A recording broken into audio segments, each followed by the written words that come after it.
강제징용 배상 판결에 대한 일본의 경제보복 조처가 있은 지 한 달이 지났습니다. 지난 2일 일본이 화이트리스트에서 한국을 배제하면서 한일 관계 악화를 우려하는 목소리도 커지고 있는데요. 유튜브 등 SNS에서는 한국의 불매운동에 대한 일본의 현지 소식을 전달하는 유학생들과 직장인들의 영상 콘텐츠가 높은 조회수를 기록하기도 합니다. 그렇다면 일본에 거주하는 한국인들이 느끼는 불매운동의 영향은 어떨까요? 이들도 한국의 불매운동과 한일 관계 악화의 여파를 체감하고 있을까요? 한겨레가 직접 물어봤습니다. 안녕하세요. 저는 고독한 일시가라는 유튜브 계정을 운영하고 있는 일시가입니다. 일본에 거주한 지는 2년 정도 되었고요. 일본 요리학교의 선진 교육과정을 배우기에 갔습니다. 그 일본 유학 중에 본 일본 불매운동과 현지 반응은요. 한국분들께 현재 한국에서 일어나고 있는 불매운동의 효과가 어떻게 진행되어 가고 있는지 정보 제공을 하기 위해서 찍어봤습니다. 정말 완전 행한 게 느껴지고요. 여기 보시면 거리에 먹자골목인데도 불구하고 사람들도 줄서 앉아있고 그냥 아무도 없어요. 그 실제 관광객분들이 많이 오시는 남바랑 도톤보리, 덴덴타운과 그 관광객분들이 많이 오시는 식당 등 여러 기념품 상점들을 돌면서 느낀 게 이번에는 정말 말로만 불매운동을 하는 게 아니구나 라고 느꼈습니다. 그쪽에 가보면 거의 한국어랑 중국어밖에 안 들렸었어요. 그런데 한국인 관광객분들이 없으니까 약간 비어있고 거기가 발 디딜 틈 없이 꽉 차 있어야 되거든요. 원래 현저하게 관광객분들이 없다는 걸 느꼈습니다. 저는 지금 일본의 후쿠오카에서 살고 있고요. 지금 일본에 온 지는 13년째 됐고요. 일본 문화, 육아 브이로그 등을 주로 다루는 해피스튜디오라는 채널을 운영하고 있습니다. 지금 현재 한일 관계가 악화된 상황을 일본인인 아이 엄마한테 설명해주고 그거를 듣고 나서 어떤 반응을 보일지 이게 리얼하게 담아봤고요. 일본 국내 여론에 대한 견해와 그리고 한국에서 일어나고 있는 불매운동에 대한 우려와 발언 같은 거를 담은 영상입니다. 예, 제가 3일 전에 그 아이들을 데리고 그 후쿠오카에서 제일 유명한 관광지인 하카타랑 캐널시티를 한번 갔다 왔습니다. 그런데 확실히 그 전에 갔을 때랑 비교를 했을 때 그 일단은 사람 자체가 많이 없는 것을 많이 느꼈고요. 한국어는 한 번도 못 들어본 것 같아요. 그 부분만 봤을 때는 확실히 이렇게 달라지고 있는 것을 이렇게 체감했었습니다.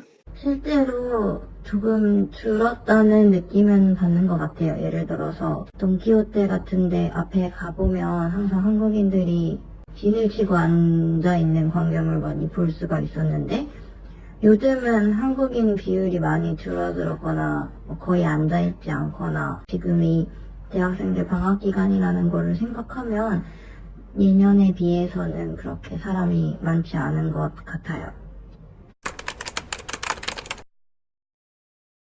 예, 일본에서도 그런 보도가 있긴 있습니다. 그런데 그렇게 그 횟수로 봤을 때 한국에 비해서 굉장히 많지 않다는 걸 느끼고 있고요. 물론 일본 정부를 반대하는 그런 여론들도 분명히 있긴 있습니다. 그런데 되게 현저하게 적고요. 그 횟수로 봤을 때 한 90% 정도는 일본의 정부를 대변하는 그런 그 내용이 아닌가 하는 생각이 듭니다. 불매운동에 대한 이제 영상이나 이런 거를 내보낼 때 일본에 대해 반감을 갖고 있는 사람들의 모습이나 그런 영상들이 이제 점점 TV나 이제 매스컴에 많이 나오기 시작했죠. 그런데 막상 이런 한국에 대한 안 좋은 이미지에 대한 보도는 늘상 있었어요. 사실은 언제나 일본 매스컴의 한국 때리기에 그냥 연장선이 아닌가라는 생각이 들기도 하고 더 한국에 대한 이미지가 부정적으로 보도되는 게 아니냐라는 우려들을 많이 하시는데 뭐 주변 가족들도 근데 원래 부정적이었기 때문에 사실 그냥 일상적인 수준에서는 또 이런구나 라는 생각이 들긴 해요.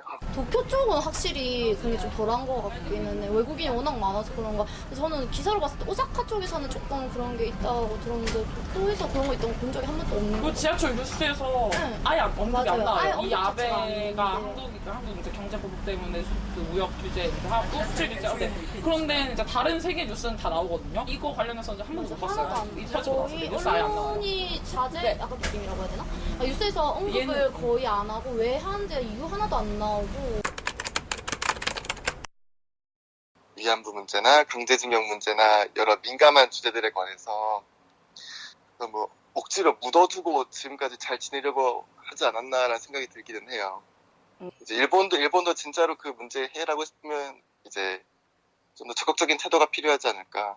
가장 중요하다고 생각되는 것들 중 하나가 일본 이제 일반 국민들과 한국 국민들끼리 이제 교류를 열심히 해서 서로 간에 정부가 뭐라고 하든 이제 그거에 휘둘리지 않고 이제 서로 국민들 간의 신뢰관계가 이제 형성이 되는 게 가장 좋다고 봅니다. 지금 가장 걱정이 되는 건 일단 한일 시민사회 관계가 가장 걱정이 되거든요.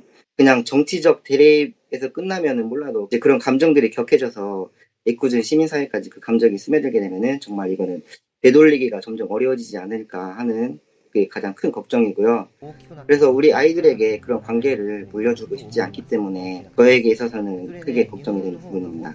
한일 관계가 나빠지기를 바라는 국민들은 그렇게 많지 않을 거라고 생각합니다. 그러기 위해서는 일본 정부가 단순히 지지도만 생각하는 게 아니라 진정한 사과와 배상, 그리고 과거의 고노다마와 무라야마 다마로 시작되는 일관적인 태도, 그리고 그 인권 문제에 대한 글로벌적이고 상식적인 그런 대처가 결국 국가의 이상을 만들고 신뢰할 수 있는 국민들을 만든다고 생각하기 때문에 그 자국의 국민들을 위해서 어떤 선택을 해야 할지 진지하게 일본 정부가 생각했으면 하는 바람이고요.